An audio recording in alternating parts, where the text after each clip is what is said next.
Last we chatted, I talked about experiential learning, being able to grab a principle here and then talk about the specific components of that principle. Someone might say, okay, but Phil, why couldn't I just do that with PowerPoints? Why couldn't I just have these various components embedded in anything I teach? How does that make experiential learning different or more powerful? Here's the thing.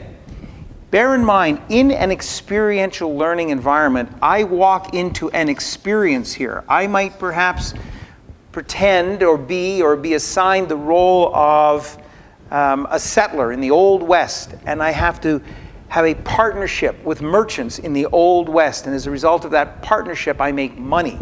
So over the course of this experience, I'm doing things. Remember, experiential learning is by doing. I'm interacting with these merchants. The environment is perhaps changing around me.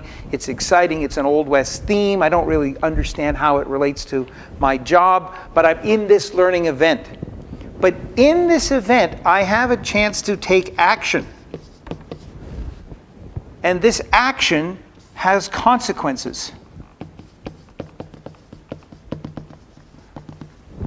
And I'm able to see the results of my action. I can see the consequences.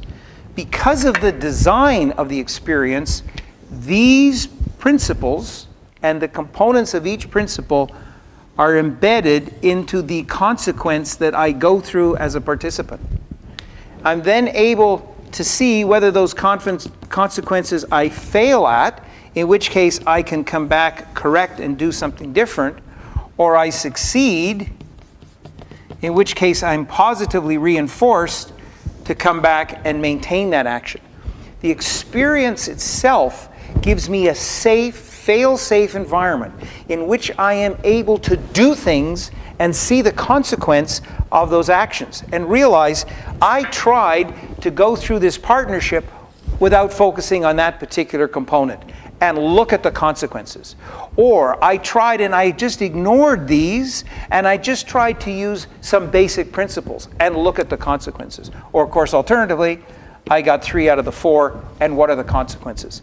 Then in the debrief, the facilitator can come along and say, all right, let's look at the outcome of the experience.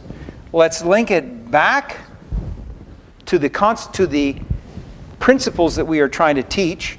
Look at the consequences and show you how you can apply those in the real world to improve your results in the real world, just as you improve them in the experience. And that's the power of experiential learning and being able to embed all that depth in it to guarantee that what is taught has immediate relevance back on the job.